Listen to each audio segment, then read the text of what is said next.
চারিদিকে শোনা যাচ্ছে আজকেই ইরান এবং আমেরিকা যুদ্ধ শেষের চুক্তি হবে, অর্থাৎ তারা আনুষ্ঠানিকভাবে যুদ্ধ শেষ ঘোষণা করবে এবং তাদের মধ্যে সমঝোতা চুক্তি হবে এবং সেই চুক্তির পরে সম্পর্কগুলো স্বাভাবিক হবে। হরমুজ প্রণালী নিয়ে যে দ্বন্দ্ব সংঘাত সেগুলো দূর হয়ে যাবে, এরকম আশা অনেকেই করছেন। এবং পাকিস্তানের প্রধানমন্ত্রী শেহবাজ শরীফ, ডোনাল্ড ট্রাম্প দুজনেই এই ঘোষণা দিচ্ছেন। পৃথিবীর সবথেকে দুর্ভাগ্যজনক ব্যাপার হচ্ছে যে দুইটি দেশের যুদ্ধ থামানোর জন্য দুতিয়ালি করছে পাকিস্তানের মতো একটা অকার্যকর সন্ত্রাসী রাষ্ট্রের প্রধানমন্ত্রী। যাই হোক, সেটা হতেই পারে, সেটা করতেই পারেন। আমেরিকা তাদেরকে পছন্দ করতেই পারে, আমেরিকা তাদেরকে দিয়ে দুতিয়ালি করাতেই পারে, সেটা ভিন্ন কথা। এই প্রেক্ষাপট, এই আলোচনা যখন চলছে তখন আমরা দেখছি ইরান তাদের সর্বোচ্চ ধর্মীয় নেতা আয়াতুল্লাহ আলী খামেনির জানাজার তারিখ ঘোষণা করেছে। এতদিন পর্যন্ত মৃত্যুর প্রায় 4 মাস অতিক্রান্ত হলেও তার কিন্তু জানাজা হয়নি। কেন হয়নি, এখন কেন হচ্ছে, কোন প্রেক্ষাপট দাঁড়িয়ে আছে, সামনে আর কি কি ঘটছে, ইসরায়েলের প্রধানমন্ত্রী কি বলছেন, চলুন একটু বুঝে দেখি এই ভিডিওতে। থাকবেন পলিটিক্স টিভির নিয়ে। দর্শক, বলছিলাম আমেরিকা ইরানের চুক্তি নিয়ে, আয়াতুল্লাহ আলী খামেনির জানাজা নিয়ে।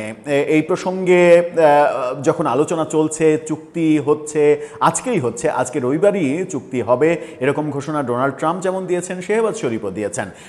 জার্মান গণমাধ্যম ডয়েচে ভেলের এই শিরোনামটা দেখে নিন। তারা বলছে 24 ঘন্টায় যুক্তরাষ্ট্র ইরান চুক্তির সম্ভাবনা, শেহবাজ শরীফ।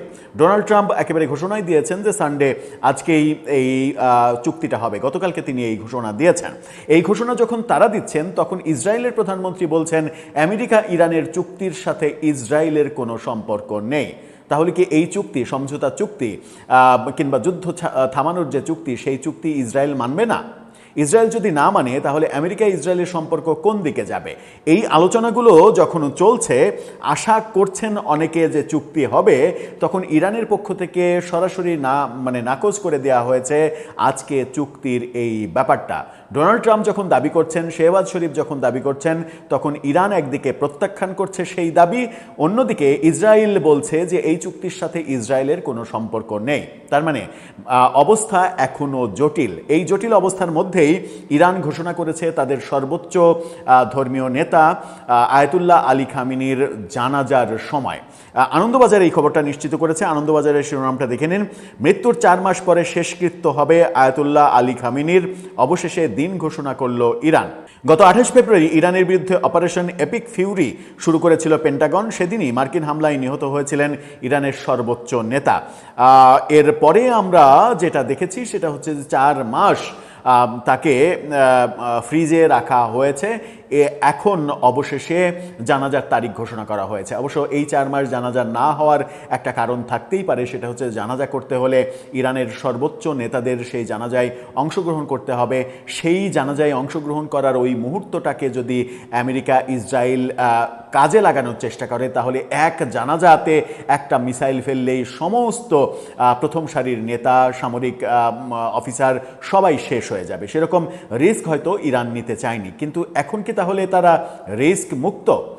একদিকে চুক্তির সম্ভাবনা যখন ডোনাল্ড ট্রাম্প বলছেন, ইরান তেহরান থেকে সেটা প্রত্যাখ্যান করা হচ্ছে, আবার তারা আয়াতুল্লাহ আলী খামেনির জানাজার তারিখও ঘোষণা করছে। কি বলছে চলুন একটু জানি। যুদ্ধবিরতির সম্ভাবনার আবহেই এইবার নিহত সর্বোচ্চ নেতা খামেনির শেষকৃত্যের নির্দিষ্ট ঘণ্টা শুরু করল ইরান। শনিবার তেহরান জানিয়েছে আগামী 4 জুলাই নিহত নেতার শেষকৃত্যের ধর্মীয় প্রক্রিয়া শুরু করা হবে। আগামী মাসের 4 তারিখে এই জানাজা হবে। তাকে সমাহিত করা হবে 9 জুলাই, অর্থাৎ জানাজারও আরও 5 দিন পরে তাকে সমাহিত করা হবে। দীর্ঘ প্রক্রিয়া। গত 28 ফেব্রুয়ারি ইরানের বিরুদ্ধে যে এপিক ফিউরি অপারেশন চালিয়েছিল পেন্টাগন, সেই অপারেশনেই আয়াতুল্লাহ আলী খামেনি মৃত্যুবরণ করেছিলেন এবং তারপরে তার ছেলেকে সর্বোচ্চ নেতা বানানো হয়েছে। ছেলেও আমেরিকার হামলায় আহত হয়ে খুবই বাজে অবস্থায় হাসপাতালে নিজের জীবনের সঙ্গে লড়াই করছেন তিনিও নেতৃত্ব দিতে পারছেন না, এরকম মুহূর্তে আয়াতুল্লাহ আলী খামেনির জানাজার এই তারিখ ঘোষণাটা একটা বার্তা দেয়, সেটা হচ্ছে ইরান আমেরিকা সমঝোতা হয়ে গেছে। যদি সমঝোতা না হতো তাহলে তারা প্রকাশ্যে জানাজার তারিখ ঘোষণা করতো না। যতই তেহরান রিফিউজ করুক না কেন যে আজকে চুক্তি হবে না, আজকে যদি নাও হয়, চুক্তি যে হচ্ছে, যুদ্ধ যে তারা শেষ করতে চাইছে, যুদ্ধ করে যে আসলে জেতা যায় না, মানে যুদ্ধ করে আসলে যে লাভ হয় না, সেটা তারা বুঝে ফেলেছে বলেই এই সমঝোতার দিকে তারা এগোচ্ছে। হরমুজ প্রণালী সম্পর্কে তেহরান জানিয়েছে যে সমঝোতা স্বাক্ষর সঠিকভাবে হলে তবেই হরমুজ প্রণালী ব্যাপারে তারা সিদ্ধান্ত নেবে। দর্শক, সব মিলিয়ে পরিস্থিতি কোন দিকে যাচ্ছে? এই যে সমঝোতা চুক্তি, এই সমঝোতা চুক্তিকে কি আমরা বলতে পারি যে এক ধরনের পরাজয়ের ব্যাপার, নাকি অন্য কিছু বলতে পারি? পরাজয় হলে কাদের পরাজয়টা ঘটলো বলে আমরা ধরে নিতে পারি, ইরানের নাকি আমেরিকার? আপনার মন্তব্য জানিয়ে লিখতে পারেন আমাদের কমেন্ট বক্সে।